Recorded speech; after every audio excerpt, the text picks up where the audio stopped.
Você está cansado de seguir gurus da internet para escolher suas ações na Bolsa de Valores? Seus problemas acabaram! Pois é, hoje eu quero te falar sobre alguns indicadores que eu considero os mais importantes para te ajudar a escolher as suas ações na Bolsa de Valores, sem ficar dependendo ali de os famosos mãe de Ná que tem por aí no YouTube, no Instagram, enfim, onde quer que seja, sempre tem um sapequinha querendo falar para você o que você tem que fazer. Mas na verdade, ninguém pode escolher melhor o destino do dinheiro do que você mesmo, ok? Lembra sempre disso. E antes, André, vinheta na tela.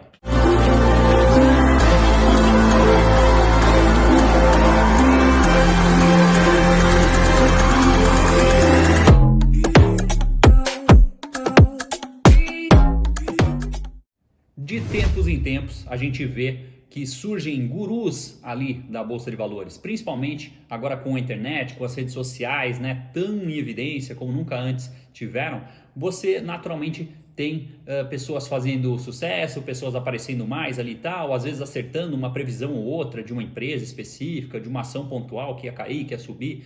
E o ser humano, historicamente, tem uma necessidade de acreditar que algumas pessoas são capazes de prever o futuro, de conseguir acertar mesmo qualquer tipo de previsão. Então, eu falo para você, que estou há alguns anos aí já nesse mercado de renda variável, não confie seu dinheiro a nenhuma opinião específica, nem minha, nem de nenhum suposto guru que aparecer pela frente.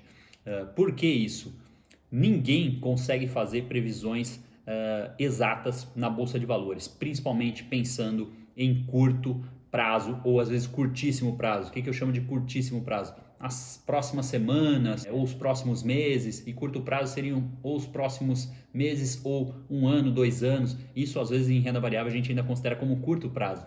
E muitas vezes a bolsa vai fazer movimentos aleatórios, ela vai reagir a notícias pontuais, ela vai reagir às vezes a coisas que aconteceram muito longe do seu próprio país, mas que indiretamente refletem no otimismo ou no pessimismo internacional. Enfim, hoje em dia com o auge ali da globalização interferindo em tudo, você não pode confiar o seu dinheiro a previsões de gurus. Quanto mais você esperar milagres acontecendo, você acreditar que tem santos ali adivinhando tudo, você vai quebrar sua cara cada vez mais. E lembre-se, o dinheiro é fruto basicamente do seu trabalho, então você precisa valorizá-lo. Então não defina aonde você vai alocar esse dinheiro por opinião de ninguém e muito menos pelo efeito manada. Ou seja, você precisa entender o que você precisa olhar em cada ação, os pontos principais pelo menos, para você tomar a sua decisão de forma consciente e escolher as melhores empresas para a sua carteira.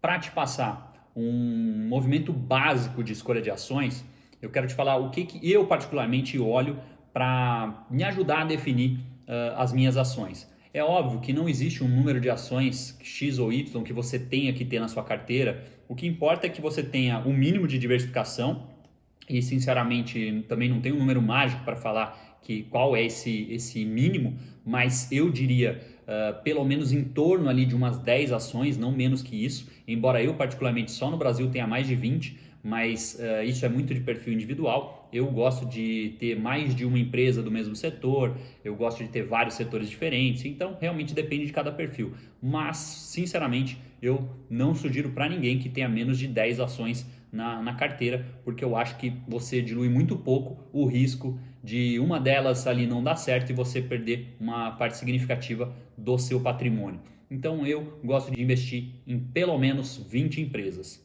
Mas defina a sua estratégia. O mais importante é você saber os indicadores principais que você precisa olhar para tomar as suas decisões. E vamos lá. O indicador número 1 que eu acho interessante você pensar, o setor que você está investindo.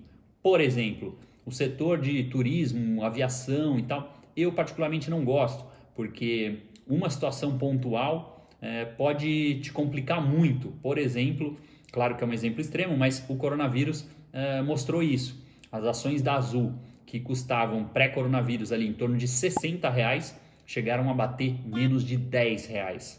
Então, um acontecimento aleatório ali que não dependeu de você, que não dependeu do Brasil, mas gerou uma crise completamente desproporcional para as empresas de aviação que derrubaram drasticamente suas cotações. Então, é o tipo de empresa que normalmente eu não investiria por conta do setor, não a empresa em si. A Azul até que é uma empresa bem redondinha, pensando em aviação, lucrativa, etc. Mas um investimento de longo prazo, o segmento de aviação e turismo não me atrai muito. Mas é óbvio que isso é uma opinião pessoal, você não precisa concordar, mas estou dando só um exemplo. Então, o que eu busco em relação a setores? Setores que eu tenho um conhecimento minimamente adequado. Esse é um ponto que o Peter Lynch mesmo comenta bastante e vários outros investidores clássicos aí que comentam. Você precisa entender o mínimo ali daquela empresa, daquele setor que você está investindo para poder fazer realmente um investimento mais consciente. Então, outra coisa que você pode pensar, a perenidade do setor. Você imagina uma empresa que prestava um serviço X há 20 anos atrás que se tornou obsoleto e a empresa foi para o brejo. Então, é lógico que você sempre, de certa forma, está correndo esse risco. Mas esse risco é muito menor você investindo numa empresa de um setor provado ali pelo tempo.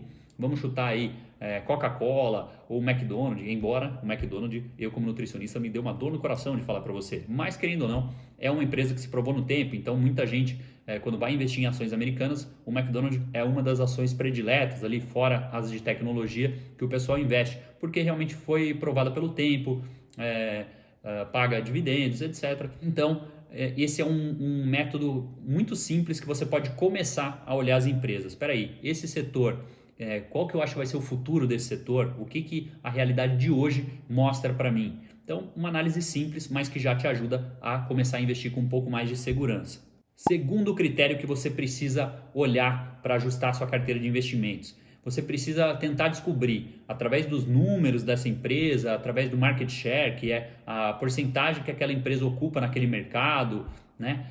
Você precisa ver se ela é de dividendos, se ela é de crescimento ou se ela é uma mescla de dividendos e crescimento. Vamos dar exemplos para ficar mais claro.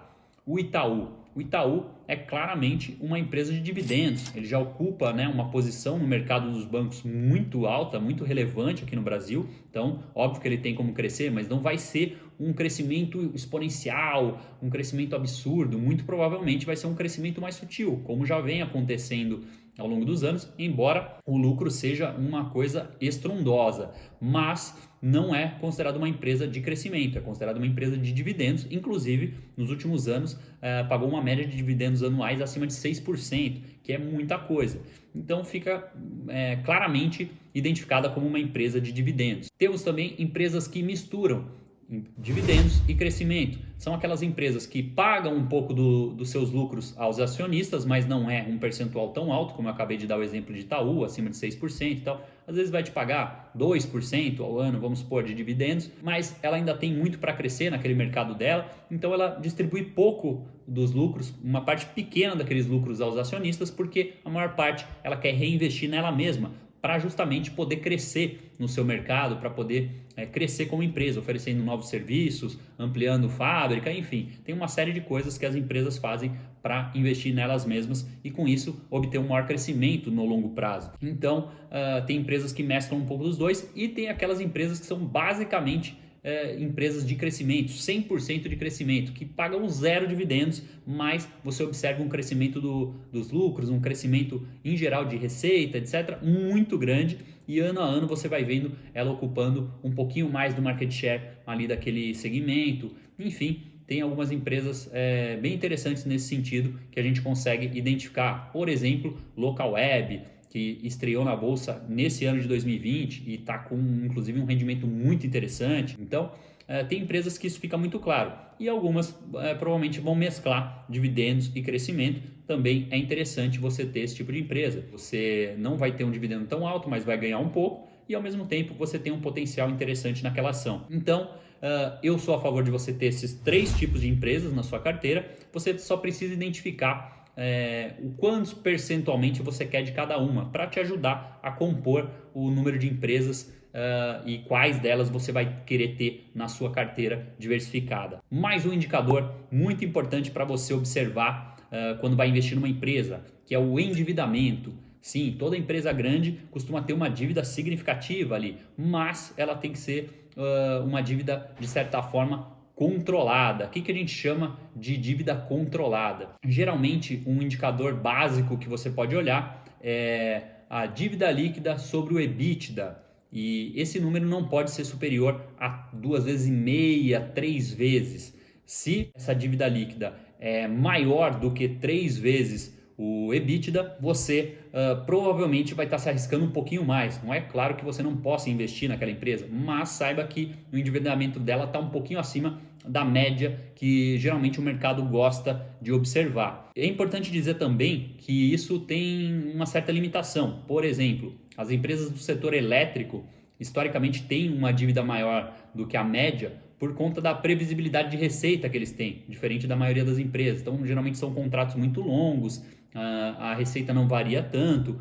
Então, nesses casos, pode ser aceito sim, com mais tranquilidade, uma dívida maior do que essa média de 3 vezes o EBITDA, 2,5 vezes o EBITDA, que geralmente o mercado gosta de olhar como um limite. É só para te dar uma ideia de verificação de endividamento da empresa, essa média 2,5 vezes a 3 vezes o EBITDA. Ah, mas que diabos é esse EBITDA? Não sei do que você está falando. Calma, sapequinha, teremos vídeo falando especificamente de alguns indicadores e do próprio EBITDA, mas é importante você saber que o EBITDA é um indicador relevante para a sua análise. E alguns sites que eu vou deixar na descrição aqui para vocês terem mais facilidade de encontrar esses dados, já te dão o EBITDA da empresa de maneira clara ali, ou pelo menos o EBIT, que é um pouquinho diferente do EBITDA. Mas enfim, não se desespere com esses nomes todos. Com o tempo aqui nos vídeos eu vou falando um pouquinho mais sobre esses indicadores que vão te ajudar na análise das empresas. Mais uma dica importante para a sua análise: tente comparar empresas do mesmo setor, ok? Tem algumas empresas que você vai ver naquele mesmo setor uma margem líquida maior, um lucro líquido muito maior, a outra com mais dívida. Então dá para você pegar esses números e comparar. Ah, mas onde diabos eu vou achar esses números? Calma, sapequinha. Nos sites que eu vou deixar aqui na descrição, você consegue olhar muitos desses dados. Então vai ficar mais fácil para você fazer esse tipo de comparação. Você pode criar uma planilhinha simples, básica, no próprio Excel e ir marcando trimestre a trimestre quando as empresas vão divulgando os resultados, para você depois ir acompanhando se a empresa está melhorando, se não está melhorando. Isso vai te ajudar também a ir ganhando cada vez mais confiança para investir de forma autônoma. Por último, deixei também um indicador relevantíssimo para você ficar de olho, que é o lucro líquido, talvez um dos mais importantes de todos para você olhar. E não olhe só o lucro líquido do trimestre ou mesmo do ano. Tente olhar o lucro líquido dos últimos 3 ou 5 anos para ver se ele é crescente, para ver se a empresa realmente está se desenvolvendo ano a ano e isso está se refletindo no lucro líquido. Então, é muito complicado quando você investe numa empresa que não dá lucro. É óbvio que algumas empresas fazem isso de uma forma até estratégica, como exemplo a gente pode citar agora o Nubank, que nem tem capital aberto ainda no momento que eu gravo esse vídeo, mas com certeza terá em breve, acredito eu, porque é uma empresa de muito potencial e ainda não dá lucro, só dá prejuízo. Mas tem a ver com a política estratégica realmente da empresa nesse momento e, obviamente, que no futuro o objetivo é dar lucro, mas por enquanto ela só está fazendo captação, ganhando clientela, milhões e milhões de clientes.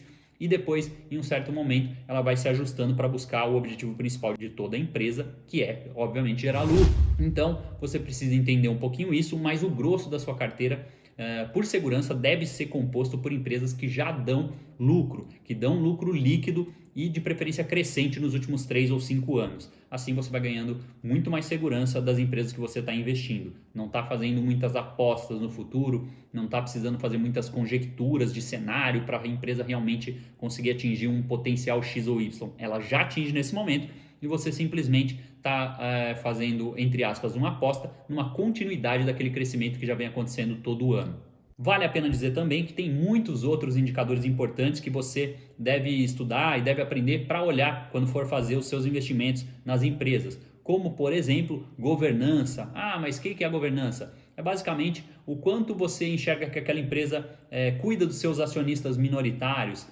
se ela vai te liberar, por exemplo, um tag along de 100%, que significa caso a empresa, o controlador da empresa vá vender, se você vai ter o mesmo potencial de preço de venda das suas ações que o controlador. Então, essas empresas são as que oferecem 100% de tag along. Então, isso também é um dado que você encontra em vários sites ali ou no próprio site da empresa de relacionamento com os investidores. Então, fique atento a outros fatores, vai estudando para você ganhar mais confiança ainda nos seus investimentos. Além da governança, você pode olhar também margem líquida, você pode olhar indicadores como o ROI, o ROIC, embora é muito relevante também que você entenda que indicadores, como a gente costuma brincar, só indicam, eles não vão ser um ponto isolado para você verificar, para você olhar e só por aquele ponto definir a sua empresa. Você tem que olhar o conjunto da obra, como eu falei, dá uma olhada em setor, dá uma comparada entre as empresas daquele setor, olha o lucro líquido nos últimos anos, olha o endividamento, olha uma série de coisas, mas esses indicadores pontuais como ROI, como ROIC, como margem líquida, como EBITDA e como PL, enfim, muitos outros, vão te ajudando a construir a sua nota daquela empresa ou a imagem que você tem daquela empresa, se realmente vale a pena investir ou não e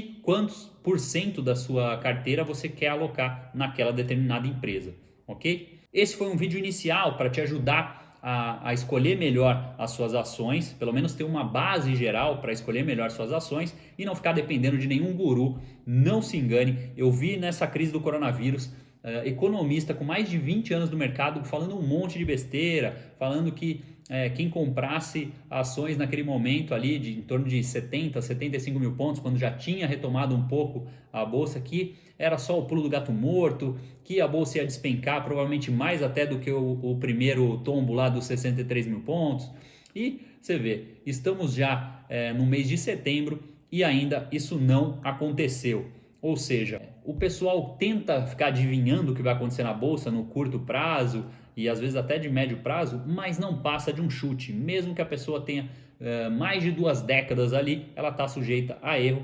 Pensa o seguinte, se até o Warren Buffett às vezes erra, como nós, meros mortais, vamos querer fazer qualquer tipo de previsão ou de adivinhação em relação a empresas? Não, foque no longuíssimo prazo, acima de 10, 20 anos, em construir patrimônio realmente para o seu futuro e assim você vai ter uma chance muito menor de errar. Vai acompanhando trimestralmente ou no mínimo uma vez por ano, dá uma olhada naquelas empresas que você já fez todo um estudo anterior e decidiu investir para ver se vale a pena você continuar aportando naquela empresa, naquele setor, etc.